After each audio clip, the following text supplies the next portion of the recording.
En esta porción de las Sagradas Escrituras, lo que es el capítulo 63, versículos 15 al 19 que leímos, junto con todo el capítulo 64, lo que encontramos es una oración, un clamor de parte del profeta Isaías. Un clamor que podemos ver dividido en dos áreas, dos aspectos. Versículo 15, Isaías está suplicándole al Señor: Señor, mira y contempla desde tu santo cielo, desde tu santa morada. Mira y contempla nuestra condición. Mira y contempla la condición en la que tu pueblo se encuentra.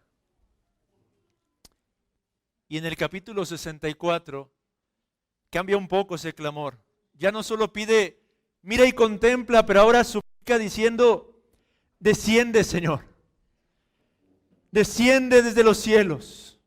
Oh, si rompieses los cielos y descendieras, y a tu presencia se escurriesen los montes. Cambia un poco el clamor. Al principio simplemente pide que el Señor muestre su rostro para con su pueblo, y después dice: ven, Señor, ven y desciende tú mismo. Y pensemos un poco en el contexto en el que se escribe esta profecía, el libro del profeta Isaías, para que podamos entender lo que está pasando aquí.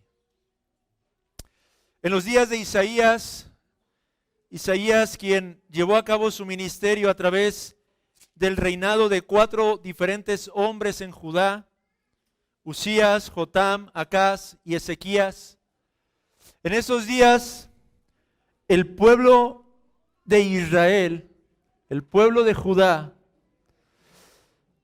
era un pueblo impío, un pueblo rebelde, un pueblo que se estaba apartando paulatinamente de la comunión y de la presencia de Dios.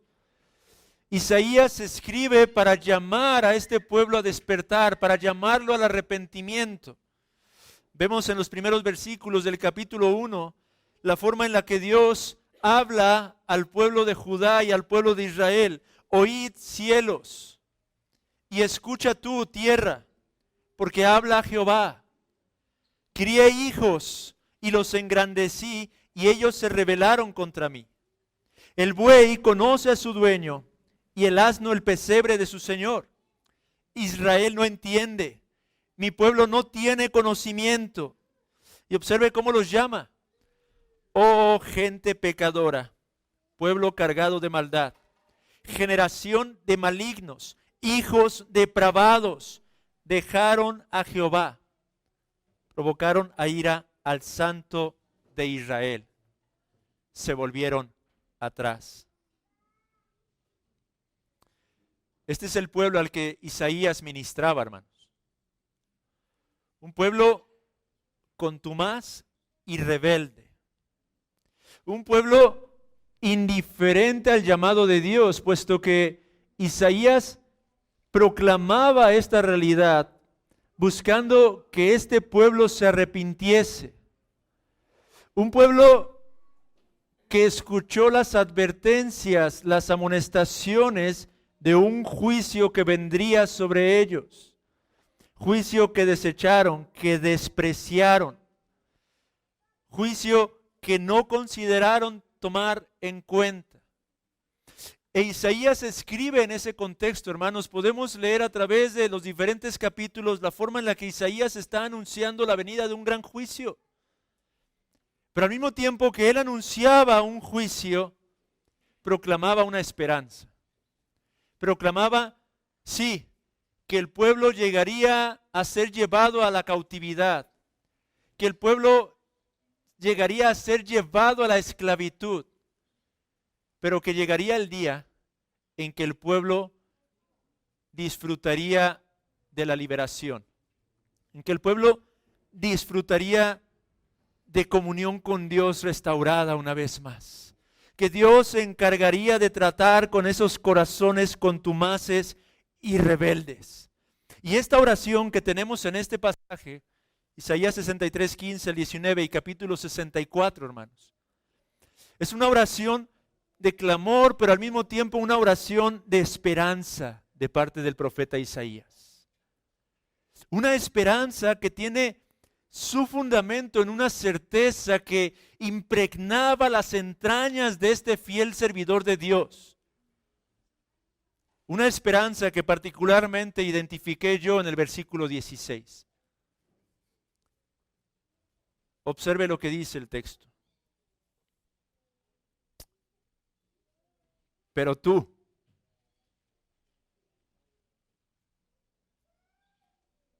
eres nuestro Padre, dice Isaías. Oh, si bien Abraham nos ignora e Israel no nos conoce, y eso lo dice porque era tal la actitud, la conducta, el comportamiento de este pueblo, que bien podría Abraham levantarse y decir, ese no es mi pueblo, esa no es mi descendencia. Y aún el mismo Jacob podría señalar, esos no son mis descendientes.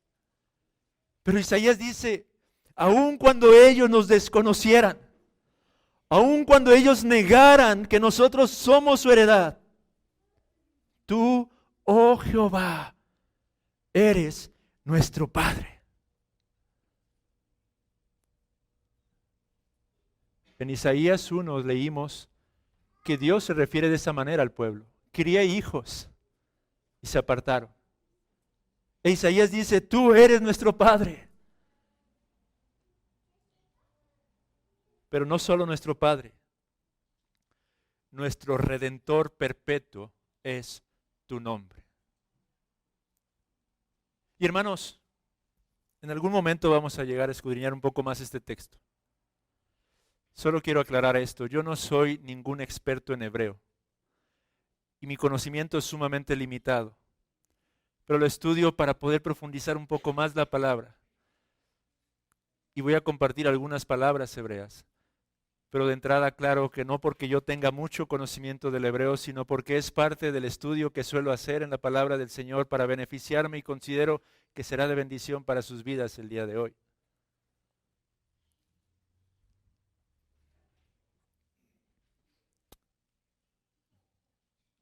Porque en el original hebreo, esa frase final se dirige al Señor, Atá Yahweh Avinu.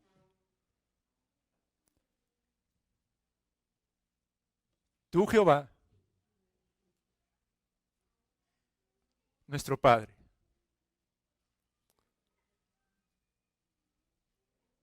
Goalenu meolam shemeja.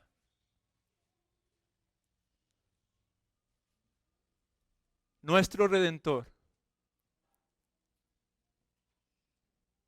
por toda la eternidad, es tu nombre. Pero ¿qué es lo que hay en esas palabras, hermanos? ¿Qué es lo que puede traer tanta edificación a nuestras almas cuando reflexionamos detenidamente lo que Isaías está escribiendo en este texto de las Sagradas Escrituras? Pensemos un poco en el contexto para empezar de este capítulo, capítulo 63, lo que está antes de lo que leímos en el versículo 16. En el capítulo 63, versículo 1, Isaías comienza primero haciendo una especie de pregunta retórica. Él dice, ¿quién es este que viene de Edom, de Bosra, con vestidos rojos?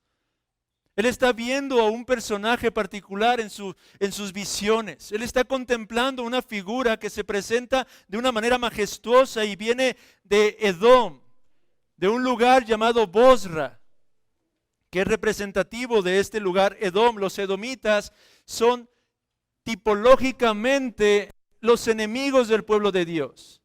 Una y otra vez vemos en las Sagradas Escrituras cómo es que Edom siempre se opuso al pueblo de Dios. Y este personaje viene de ese lugar, viene de entre los edomitas, con vestidos rojos, dice el texto. Este hermoso en su vestido que marcha en la grandeza de su poder. Este personaje no solamente lo ve vestido de rojo, pero lo ve poderoso, majestuoso, glorioso. Y este personaje responde diciendo, yo, el que hablo en justicia, grande para salvar. Este personaje entonces es uno que puede salvar. Y le pregunta Isaías, pero ¿por qué es rojo tu vestido? Y tus ropas como del que ha pisado en lagar. Es decir, aquí nos da una pista más. Sus vestidos no es que fueran color rojo. Se veían rojos porque estaban salpicados.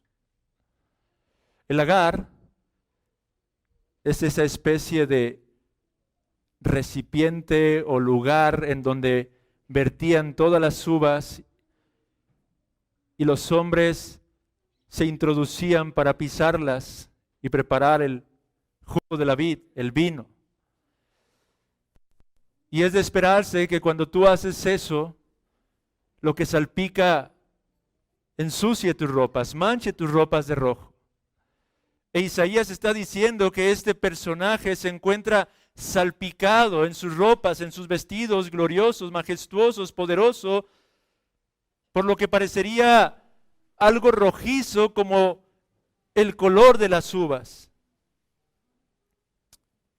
Y la respuesta de aquel personaje es, he pisado yo solo el lagar, y de los pueblos nadie había conmigo. Los pisé con mi ira y los hollé con mi furor, y su sangre salpicó mis vestidos y manché todas mis ropas. Este personaje, en otras palabras, es uno que acababa de llegar, que acababa de venir, de haber derrotado a todos y a cada uno de sus enemigos, los había aplastado literalmente. Cuando leía este pasaje de las Sagradas Escrituras venía a mi mente y lo compartía con mi familia, aquella escena de la famosa historia épica La Odisea. Hay una escena en la que Ulises, el personaje principal, se encuentra de esa manera, salpicado completamente de la sangre de sus enemigos. Y cuando uno lee estos textos, porque creo que ya todos sabemos a quién se está refiriendo este pasaje, quién es ese personaje misterioso, ese no es otro que nuestro Señor Jesucristo, de quien en Apocalipsis 19 se nos dice que Él es el Verbo de Dios y que sus vestidos se encuentran salpicados de sangre a causa de sus enemigos. Muchas de las veces cuando leemos esta clase de textos podemos llegar a escandalizarnos por la forma en la que se describe en que nuestro Señor Jesucristo aplastará a todos y a cada uno de sus enemigos. Pero lo cierto, hermanos, es que cuando nosotros entendemos las Sagradas Escrituras, este acontecimiento de juicio debería producir gozo en nuestros corazones.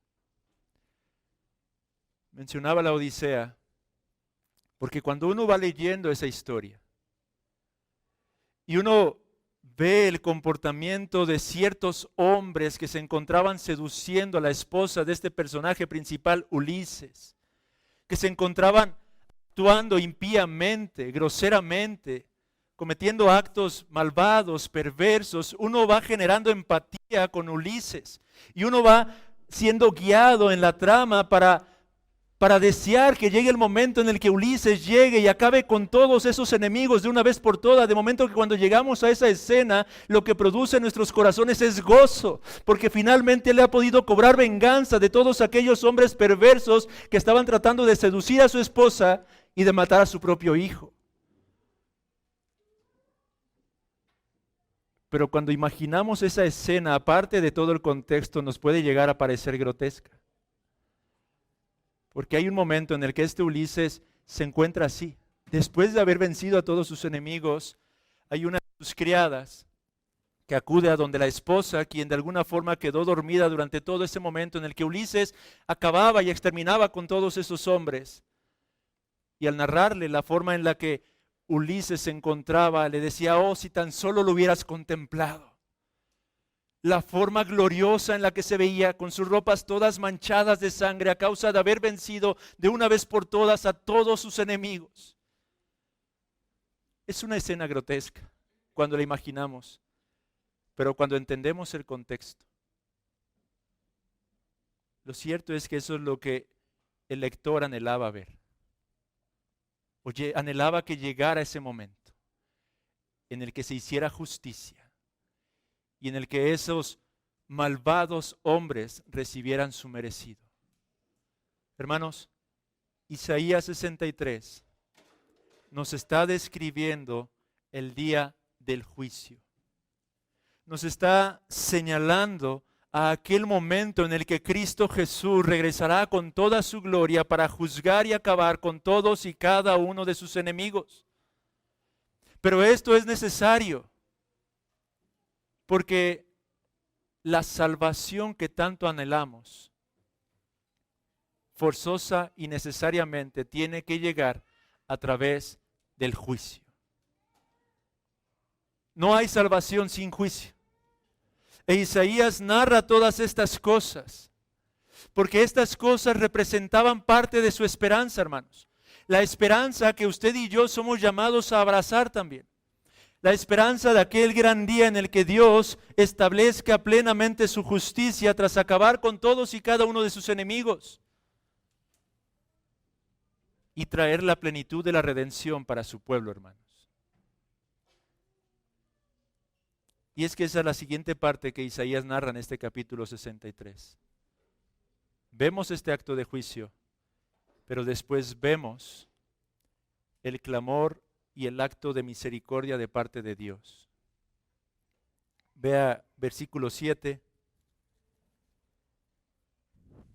De las misericordias de Jehová haré memoria, de las alabanzas de Jehová conforme a todo lo que Jehová nos ha dado, y de la grandeza de sus beneficios hacia la casa de Israel, que les ha hecho según sus misericordias y según la multitud de sus piedades. Porque dijo, ciertamente mi pueblo son hijos que no mienten, y fue su Salvador.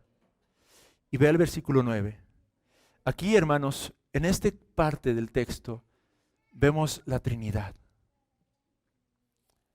Vemos al Padre, sus misericordias, y en el versículo número 9 vemos al Hijo. En toda angustia de ellos, Él fue angustiado, y el ángel de su faz los salvó. En su amor y en su clemencia los redimió y los trajo y los levantó todos los días de la antigüedad.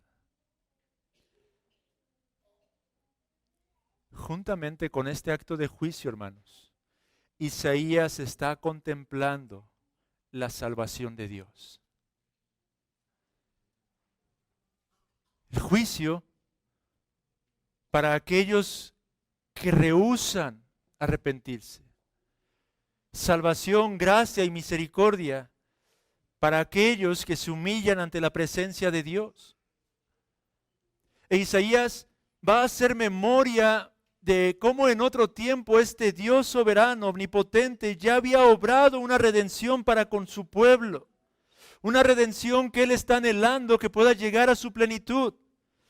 Versículo número 11 dice, pero se acordó de los días antiguos de Moisés y de su pueblo diciendo, ¿dónde está el que les hizo subir del mar con el pastor de su rebaño? ¿Dónde el que puso en medio de él su Santo Espíritu? Y aquí vemos la tercera persona de la divinidad también. El que los guió por la diestra de Moisés con el brazo de su gloria, el que dividió las aguas delante de ellos, haciéndose así nombre perpetuo. Isaías está recordando la redención que Dios en otro tiempo había hecho cuando su pueblo se encontraba subyugado en el pueblo de Egipto. Y lo está recordando con el propósito de señalar o apuntar hacia la redención final que él anhelaba y que él contemplaba que un día vendría a través de este acto de juicio. El día en el que su Dios, quien es su Padre, nuestro Padre, confirmaría que es también nuestro Redentor eterno.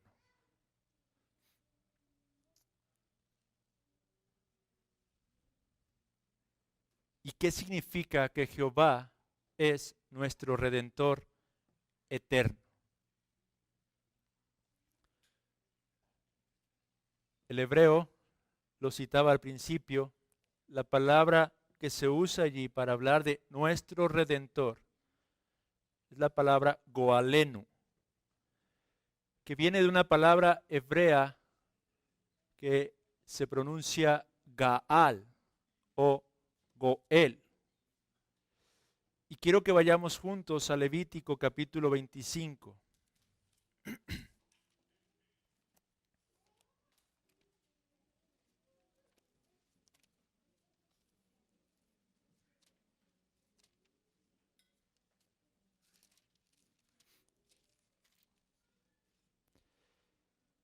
Y veamos el versículo 25.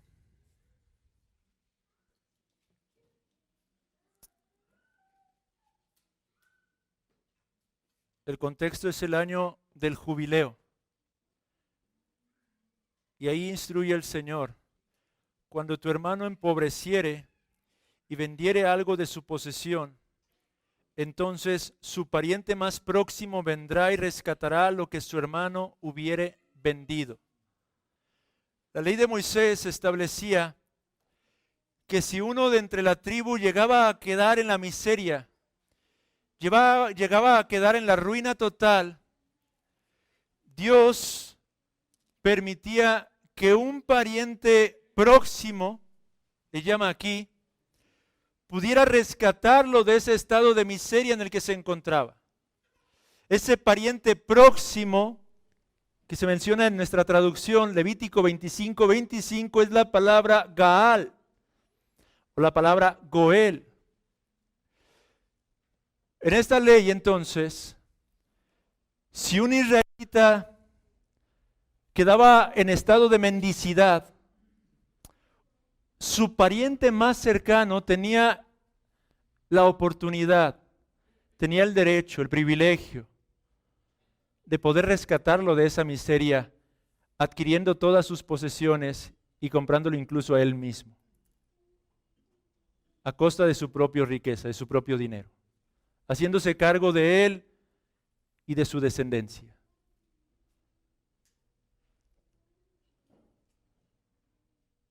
Un pariente próximo por excelencia que todos conocemos se encuentra en el libro de Ruth. Vayamos a Ruth capítulo 3.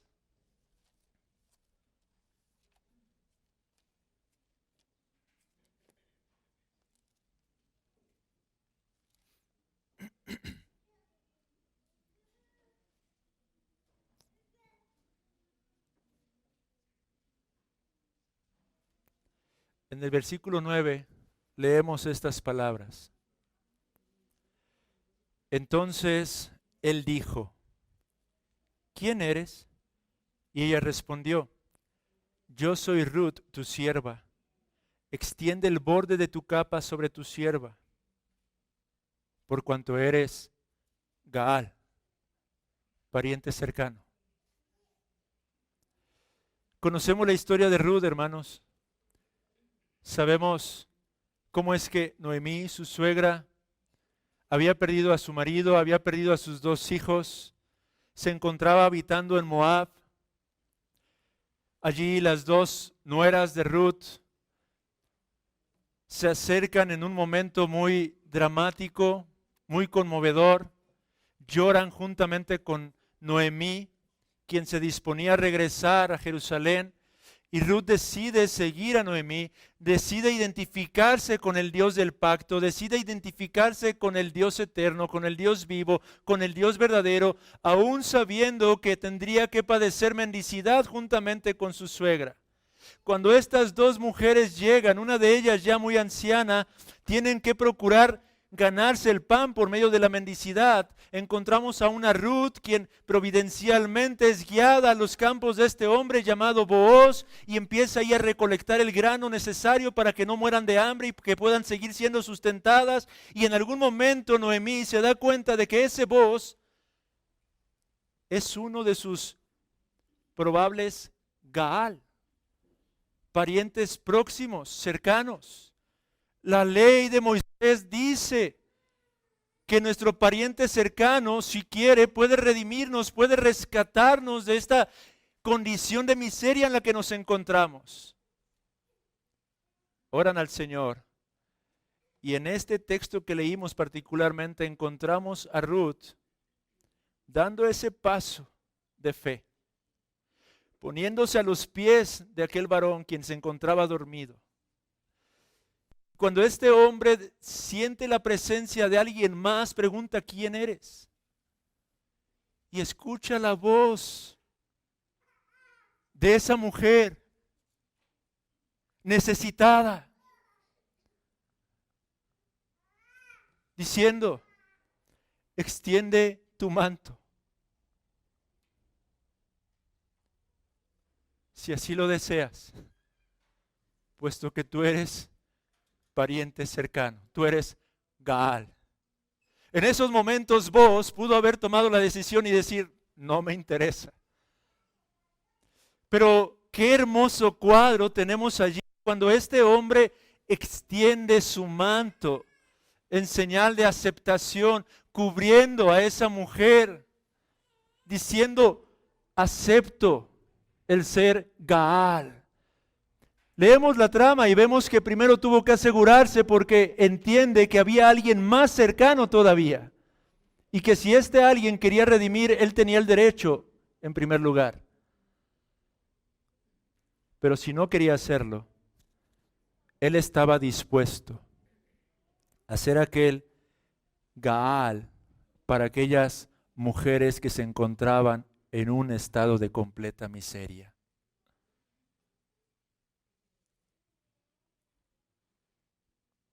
Hermanos, Isaías llama a Jehová Goalenu, nuestro Redentor. Él está diciendo: Señor, hay esperanza, porque en otro tiempo tú nos has redimido, porque en otro tiempo tú has sido quien nos ha rescatado, porque cuando estábamos en la mendicidad en medio de Egipto, tú nos rescataste, Señor. Y tan cierto como lo que lo hiciste en aquel entonces, tú puedes y lo volverás a hacer una vez más, rescatándonos de esta miseria en la que nos encontramos como pueblo. He aquí tu pueblo, Señor. Abraham nos desconocería, Jacob nos desconocería, pero tú eres nuestro Padre, y no solo nuestro Padre, eres nuestro Goalenu, nuestro Redentor. Es Dios quien redimiría de su estado de mendicidad a este pueblo. ¿Y cómo lo haría, amados hermanos? Lo haría a través de hacerse verdaderamente nuestro pariente próximo, nuestro pariente cercano. Es decir, lo haría a través de la encarnación de su glorioso, eterno y amado Hijo Jesucristo, quien vino para identificarse con nosotros a fin de poder redimirnos, convirtiéndose en nuestro Goalenu.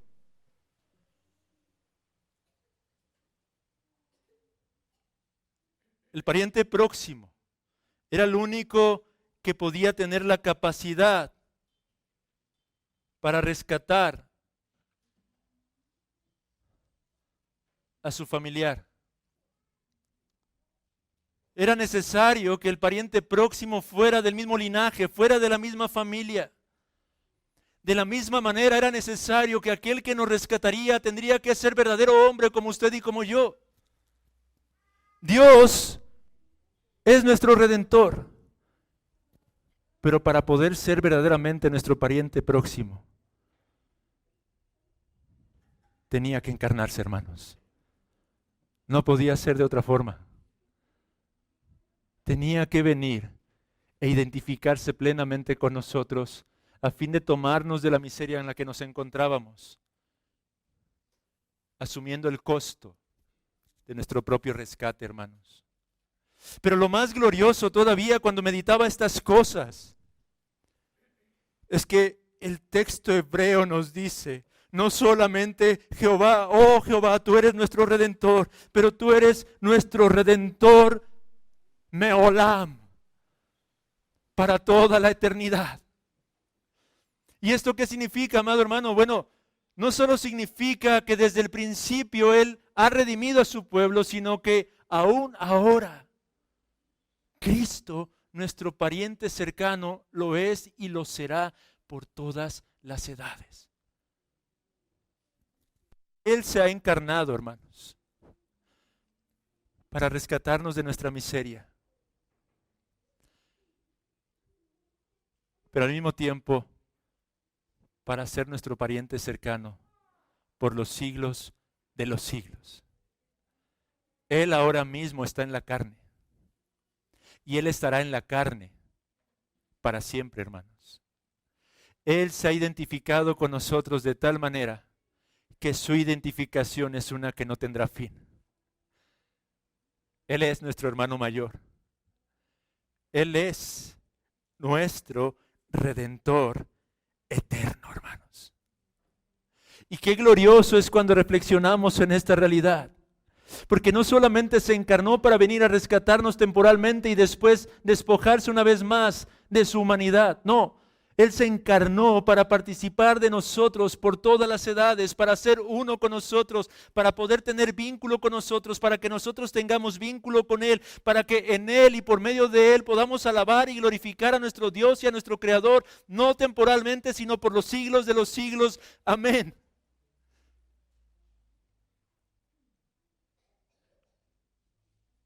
¿Qué más grande Redentor queremos, hermanos? ¿Qué mayor esperanza podríamos abrazar? ¿Qué mayor certeza podríamos llegar a tener? Cristo se encarnó, Cristo vino, vivió, murió, resucitó y hoy está a la diestra del Padre en la carne. Sigue siendo nuestro pariente próximo, sigue siendo nuestro pariente cercano. Él sigue estando allí presente a la diestra del Padre para interceder permanentemente por nuestras necesidades.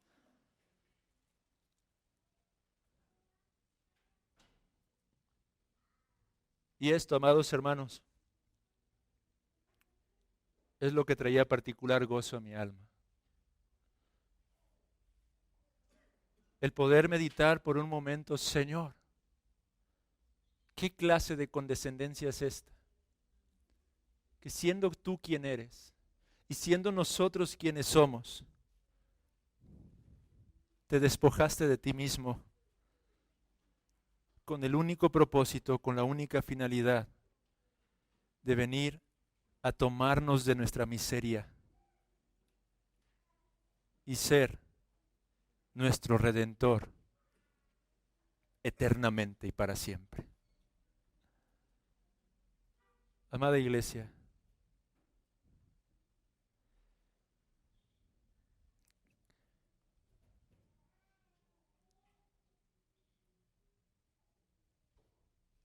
¿en dónde más podríamos encontrar consuelo sino en Cristo? ¿En dónde más podríamos encontrar nuestra verdadera esperanza y certeza?